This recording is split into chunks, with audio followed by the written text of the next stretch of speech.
حیات الصحابہ۔ ٹاپک: حضور صلی اللہ علیہ وسلم کا سفر میں دعوت کو پیش کرنا۔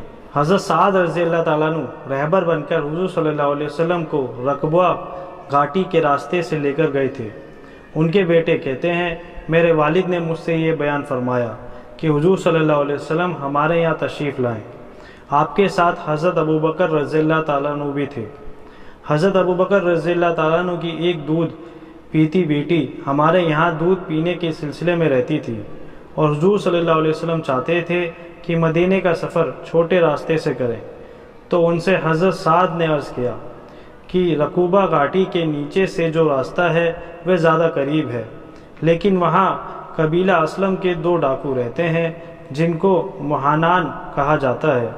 اگر آپ چاہیں تو ان کے پاس سے گزرنے والے راستے سے سفر کریں۔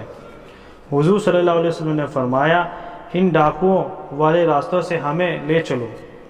حضرت سعد فرماتے ہیں کہ ہم اس راستے میں چلے۔ جب ہم ان کے قریب پہنچے تو ان میں سے ایک دوسرے نے سے کہہ رہا تھا، لو یہ یمانی آ گئے۔ حضور صلی اللہ علیہ وسلم نے ان دونوں کو دعوت دی، ان پر اسلام کو پیش فرمایا۔ وہ دونوں مسلمان ہو گئے۔ آپ نے ان کے نام پوچھے۔ انہوں نے کہا، ہم مہانان ہیں، یعنی 2 گرے پڑے آدمی۔ آپ نے فرمایا، نہیں، تم دونوں مکرمان ہو، یعنی عزت کے قابل۔ پھر آپ نے انہیں اپنے پاس مدینہ آنے کا حکم دیا۔ آگے حدیث اور بھی ہے۔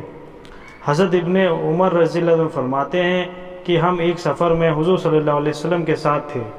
سامنے سے ایک دیہاتی آیا۔ جب وہ حضور صلی اللہ علیہ وسلم کے قریب پہنچا تو حضور صلی اللہ علیہ وسلم نے پوچھا، کہاں کا ارادہ ہے؟ اس نے کہا، اپنے گھر جا رہا ہوں۔ آپ نے فرمایا، کیا تم کوئی بھلی بات لینا چاہتے ہو؟ اس نے کہا، وہ بھلی بات کیا ہے؟ آپ نے فرمایا، تم کلمہ شہادت پڑھ لو۔ اس نے کہا، تو بات آپ کہہ رہے ہو، کیا اس پر کوئی گواہ ہے؟ آپ نے فرمایا، یہ پیڑ گواہ ہے۔ پھر حضور صلی اللہ علیہ وسلم نے پیڑ کو بلایا۔ وہ پیڑ گھاٹی کے کنارے پر تھا۔ وہ پیڑ زمین کو پھاڑتا ہوا آپ کے سامنے آ کر کھڑا ہو گیا۔ آپ نے اس سے 3 بار گواہی طلب فرمائی۔ اس نے 3 بار گواہی دی۔ حضور صلی اللہ علیہ وسلم جیسا فرما رہے ہیں، بات ویسی ہی ہے۔ پھر وہ پیڑ اپنی جگہ واپس چلا گیا۔ وہ دیہاتی اپنی قوم کے پاس واپس چلا گیا۔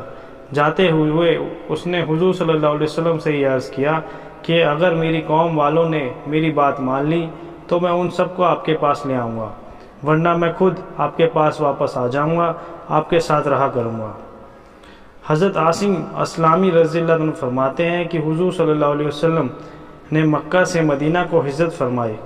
آپ گمیم نامی جگہ پر پہنچے تو حضرت بریدہ بن حصیب رضی اللہ تعالیٰ عنہ آپ کی خدمت میں حاضر ہوئے۔ آپ نے ان کو اسلام کی دعوت دی، وہ بھی مسلمان ہو گئے۔ ان کے ساتھ لگ بھگ 80 گھرانے بھی مسلمان ہوئے۔ پھر حضور صلی اللہ علیہ وسلم نے عشاء کی نماز پڑھائی اور انہوں نے آپ کے پیچھے نماز ادا کی۔